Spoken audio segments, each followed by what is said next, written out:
আসসালামু আলাইকুম ভাইয়া আপু, আপনারা সবাই কেমন আছেন? আলহামদুলিল্লাহ ভালো আছেন। শুভ সকাল। আমি Munni village cooking and blog channel থেকে জানাই আন্তরিকভাবে শুভেচ্ছা ও ভালোবাসা। এখন কাঁঠালের সিজন, আর কাঁঠাল প্রত্যেকটা বাড়িতেই আছে। আর কাঁঠালের একটা রেসিপি আমি আপনাদের সাথে শেয়ার করব। এই যে দেখছেন কাঁঠাল, এই কাঁঠালটা আমি গাছে থেকে এখন কেটে নেব। কাঁঠালটা আমি কেটে নিয়েছি। আমি কিছুক্ষণের জন্য মাটিতে রেখে দেবো। আপনারা তো জানেন যে কাঁঠালে প্রচুর পরিমাণে আঠা বা কষ থাকে। আমি যতক্ষণ পর্যন্ত কাঁঠালের কষটা ঝরে না যায় ততক্ষণ পর্যন্ত মাটিতে রেখে দেবো। কাঁঠালের কষটা ঝরে গিয়েছে, দেখেন কি সুন্দর হয়ে গিয়েছে কাঁঠালটা। আমি নিয়ে নিয়েছি, এখন আর আঠা নেই। আমি এই কাঁঠালটা এখন কেটে নেব। সবার আগে একটা বোলটে পানি দেব। পানি দিয়ে এখানে দিয়ে দেব হলো অল্প পরিমাণে একটু হলুদ। হলুদটা দিলে কাঁঠালের আঠাটা ছেড়ে দেয়, হাতেও লাগে না বা রান্না করতেও সুবিধা হয়। এখন এই হলুদটা দেওয়া পানিটাকে আমি ভালোভাবে হাত দিয়ে একটু নেড়ে চেড়ে দেবো। হাত দিয়ে নেড়ে চেড়ে দিয়েছি। এখন আমি কাঁঠালটা কেটে পানিতে রেখে দেবো। দেখেন আমি পানিতে রেখে দিয়েছি, কাঁঠালটা কেটে কী সুন্দর হয়েছে। এখন কিন্তু কাঁঠালের সাথে আঠাটা নাই। আর আমি কাঁঠালটা কাটার আগে হাতে একটু তেল মাখিয়ে নিয়েছিলাম। এভাবে আমি সবটুকু কাঁঠাল কেটে নিয়েছি। আর কাঁঠালটা বতি কম সেই কাঁঠাল কেটে নিয়েছি। আর এখানে নিয়েছি আমি 500 গ্রাম গরুর মাংস। আর মাংসটা নিয়েছি চর্বিযুক্ত। আর এই কাঁঠাল রান্না করতে মাংসটা লাগবে চর্বিযুক্ত। চর্বিযুক্ত ছাড়া মাংস দিয়ে কাঁঠাল রানলে ভালো লাগবে না। আমি এখন গরুর মাংসটা ভালোভাবে ধুয়ে নেব। আপনারা চাইলে গরুর মাংস ছাড়া খাসির মাংস, মুরগির মাংস দিয়েও রান্না করতে পারেন বা মাংস ছাড়াও রান্না করতে পারেন। আর কাঁঠালের তরকারিটা তো আমার কাছে খুব ভালো লাগে।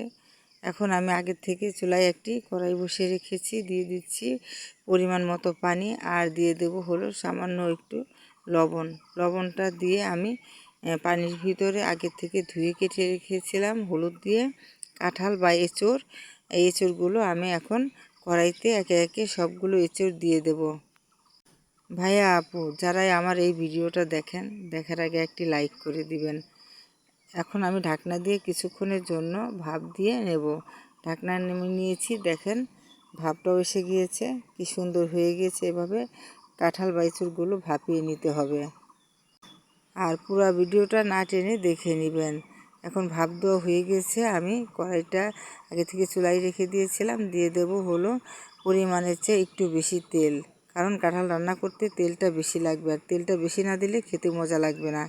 দিয়ে দিচ্ছি দারচিনি, এলাচ আর তেজপাতা দিয়ে ভালোভাবে ভেজে নিচ্ছি, যাতে দারচিনি এলাচের ফ্লেভারটা সুন্দর হয়। আগের থেকে ধুয়ে কেটে রেখেছিলাম পেঁয়াজ কুচি করে, সেই পেঁয়াজ কুচিগুলো দিয়ে দিয়েছি। আর এই পেঁয়াজ কুচিটা আমি এখন বাদামি কালার করে ভেজে নেব। বাদামি কালার করে ভেজে নিলে তরকারিটার ফ্লেভার সুন্দর আসে, খেতেও ভালো লাগে। এভাবে আমি সম্পূর্ণটা পেঁয়াজ বাদামি কালার করে ভেজে নেব। দিয়ে দেব এখন হলো আমি 4 চা চামচ রসুন বাটা, কারণ এখানে রসুন বাটাটা বেশি লাগবে আমার, সেজন্য আমি 4 চামচ দেব। আপনারা আপনাদের পরিমাণ মতো দিতে পারেন কম বেশি করে। যারা আমার চ্যানেলটাকে সাবস্ক্রাইব করেছেন তাদেরকে অসংখ্য ধন্যবাদ। আর যারা করেনি প্লিজ আমার চ্যানেলটাকে সাবস্ক্রাইব করে দিবেন। এখন দিয়ে দেবো হলো আমি 4 চামচের 3 চামচ আদা বাটা। আদা বাটাটা দিয়ে দেওয়া হয়েছে। এখন আমি ভালোভাবে একটু নেড়ে চেড়ে দেবো মশলা এবং পেঁয়াজের সাথে ভালোভাবে, যেন একটু ভাজা ভাজা ফ্লেভারটা আসে। ভাইয়া আপু, যারা এই মুন্নি ভিলেজ কুকিং চ্যানেলটাকে সাবস্ক্রাইব করেছেন তাদেরকে অসংখ্য ধন্যবাদ। আর যারা করেননি প্লিজ আমার চ্যানেলটাকে সাবস্ক্রাইব করে দিবেন। নতুন বন্ধুরা আমার পাশে থাকবেন। আমি নতুন, আপনাদের অনুপ্রেরণা ছাড়া এই কাজে সফলতা পাবো না। দিয়ে দেব হলো হাফ চামচ হলুদের গুঁড়ো। হলুদের গুঁড়োটা অল্প দিয়েছি, কারণ আগে আমি হলুদ দিয়ে কাঁঠালগুলো ভাপিয়ে বা সিদ্ধ করে নিয়েছি। হলুদের গুঁড়োটা দিয়ে দেওয়া হয়েছে। এখন আমি দিয়ে দেব 2 চা চামচ জিরার গুঁড়ো। জিরার গুঁড়োটা দিয়ে দিয়েছি। এখন আমি ভালোভাবে একটু আবার তেলের সাথে মিশিয়ে দেব সব মশলার সাথে। এখন আমি দিয়ে দেব হলো 2 চামচ শুকনো মরিচের গুঁড়া। দিয়ে আমি ভালোভাবে একটু নেড়ে চেড়ে মিশিয়ে দেব। আর চুলার আঁচটা আমি লোতে রেখেছি, যেহেতু মশলাগুলো দিচ্ছি। হাই হিটে জাল দিলে মশলাটা পুড়ে যেতে পারে। এখন আমি সবগুলো উপকরণ দিয়ে দিয়েছি। আর একটা উপকরণ দেব, সেটা হলো আমি বাসায় বানিয়ে রেখেছিলাম 12টা মশলা দিয়ে একটা মশলার ফাঁকি, সেটা দিয়ে দেব। আর দিয়ে দিচ্ছি পরিমাণ মতো বা স্বাদ মতো লবণ, কারণ আগে আমি লবণটা এখন কমিয়ে দিচ্ছি। আগে আমি হলুদ এবং লবণ দিয়ে কাঁঠালটা সিদ্ধ করে নিয়েছিলাম, সেজন্য লবণটা আমি কম দিয়ে দিচ্ছি। এভাবে আমি সবগুলো উপকরণ দিয়ে দিয়েছি। এখন আমি আগের থেকে ধুয়ে কেটে রেখেছিলাম গরুর মাংস এবং চর্বি, সেগুলো দিয়ে দেব এবং মশলার সাথে মিশিয়ে কষিয়ে নেব। ভাইয়া, আপনি নিত্য নতুন ভিডিও পাওয়ার জন্য আমার চ্যানেলটাকে সাবস্ক্রাইব করে দিবেন। যদি রান্নার ভিডিওগুলো আপনাদের কাছে ভালো লাগে তাহলে একটি লাইক শেয়ার কমেন্ট করে দিবেন। এখন আমার কষানো হয়ে গিয়েছে, মাংসটা দিয়ে দিচ্ছি সিদ্ধ হওয়ার জন্য পরিমাণ মতো পানি।